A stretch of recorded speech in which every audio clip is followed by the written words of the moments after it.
नाज़रीन मेपर ख़ास में दोसू डिस्ट्री शाख के पुछड़ी के आबादकारन शहरन पारा ज़रई पीअण के पानी की सख्त खोद खिलाफ एहतजाजी मुज़ाहिरो करे इख्तियारन के तुर्त पानी मुहैया करण की अपील कई है। पेश आहे तालिब शर जी रिपोर्ट।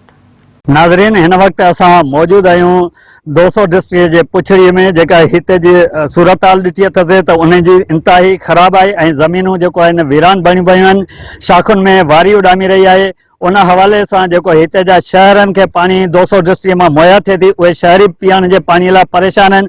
उन हवाले से अचो त हितां जे आबादगारनि ऐं शहरनि खां पुछूं त हुननि जो छा चवणु आहे। हिते डोसे तेल जी हालत सभु ॾिसी चुका आहियो तव्हां। पोइ हिते माना सहूलियत कोन्हे, पाणी असांखे माना ॾींहं जो सोलो हले थो, राति जो जेको माना नाकाबंदी लॻी वञे, माण्हू अचनि पाइप हयूं वञनि, छा कयो वञनि असांखे ख़बर पवे कोन थी। जेका माना चोरी पानी थे छा थे असांखे का उन ॻाल्हि जी ख़बर पवे कोन थी। त ज़ुल्म लॻो पियो आहे। आबादगार असां जंहिंमें माना ज़मीन जो 350 एकड़ ज़मीन जंहिंमें असां माना ख़र्च कयो टी माना 40 एकड़ जो, उन में जेको असांजी आबादी थी 20 एकड़। हाँ असां केॾा वञूं, माना पानी की बनियूं भरिजी जेको फेरियूं फसल जो खयोंसीं उन में पानी तो भरिजी वियो, पर अॻियां असांखे कुछ थे कोन थो। अदा दोसे जी ट्रेल में तकरीबन 3 वाटर आहिनि, जंहिंमें 41, 42, 43 3 water, 41 water course, 42 water course, 43 water course. इन में जेको 41 वाटर कोर्स जी जेका कुल एराज़ी है 1600 एकड़ है।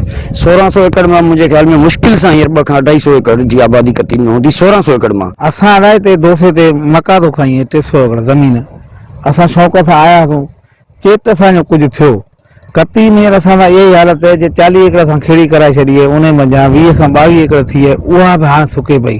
ॾींहं जो पानी कुछ अचे तो असांजो ग़रीबन जो वारो आहे रात जो 11 खां वठी सुबुह जो 6 ताईं।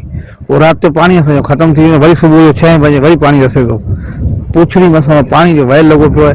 ॿियो त ॻोठ वारनि खे पानी कोन थो मिले, तलाउ जो सोक लॻी पई है, वठो वठ लगी पई है माण्हुनि जी, शहर वारनि जी सभी खाई मां पानी अचे तो हाँ एकियो। यही हालत है, पुछड़ी वारा सब हाल तमाम तंग लगी पई है।